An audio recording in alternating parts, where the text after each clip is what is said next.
warahmatullahi wabarakatuh. Kaifa halukum? Apa kabar anak-anak? Semoga kalian dalam lindungan Allah Subhanahu wa taala. Hari ini kita akan belajar PAI jaga sholat dan jaga kesehatan. Siapkan alat tulisnya. Rabbi zidni ilman warzuqni fahman. Kita akan belajar tentang sopan dan kasar Halaman berapa ya? Halaman 43, pelajaran ke-9. Anak-anak, sopan artinya bersikap ramah. Islam mengajarkan kepada kita agar selalu bersikap sopan dan lemah lembut terhadap setiap orang. Ramahnya bagaimana? Ramah dalam berbicara dan lemah lembut dalam perbuatan. Jadi berbicaranya tidak teriak-teriak, tidak bentak-bentak, tidak keras suaranya.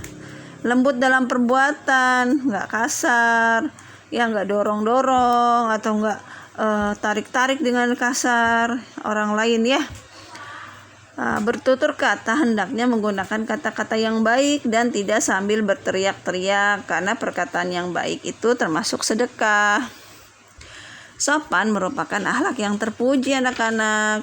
Rasulullah Shallallahu Alaihi Wasallam bersabda, ada hadisnya nanti atibil kalam Nah, ibu sebelum membacakan hadis dan kita menghafalnya, kita lihat dulu. Ini adalah ucapan-ucapan, contoh dari ucapan berbicara lembut atau bersikap sopan. Tolong, terima kasih, maaf apalagi ditutur salam, izin, dan lain sebagainya. Sama orang tua juga sopan, salim. Ketika masuk rumah ucapkan salam, assalamualaikum Nah, baik, kita hafalkan hadisnya. Atibil kalam, bertutur katalah yang baik, bertutur katalah yang baik. Hadis sahih riwayat Ibnu Hibban. Nah, anak-anak, ketika bertemu dengan teman, tunjukkan wajah ceria, itu juga termasuk sopan Ketika menolong orang lain, jangan menyinggung perasaannya, tidak boleh sambil bentak-bentak menolongnya, dengan penuh dengan penuh kasih sayang, lembut, Lalu, anak yang sopan disenangi banyak orang, tidak suka cemberut.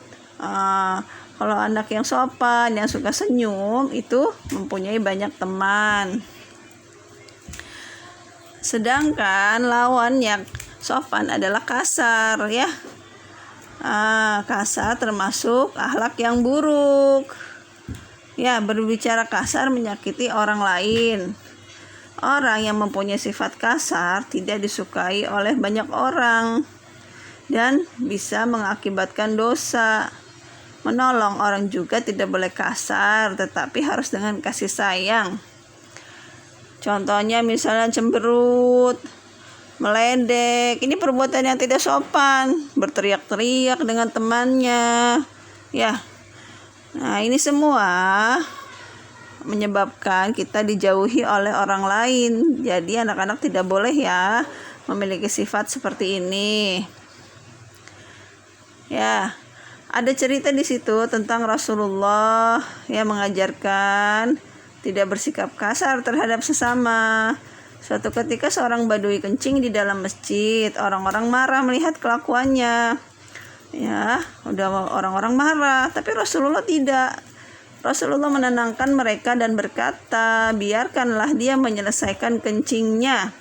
Jika sudah selesai, siramlah dengan seember air, karena kalian itu diutus untuk memberi kemudahan, bukan untuk mempersulit.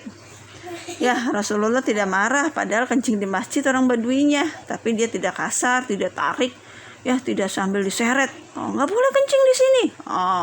Itu namanya kasar.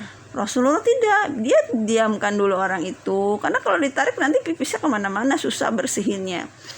Setelah selesai, Rasulullah menasihatinya dengan lembut. Kamu tahu ini tempat apa? Ini tempat apa? Oh, orang Baduinya belum tahu. Ternyata itu adalah masjid. Rasulullah memberitahu, ini masjid, tempat orang sholat. Tidak boleh ada najis dikencingin ya. Kalau mau ke kamar mandi, ada toilet di sana. Oh iya, baik. Saya tidak tahu.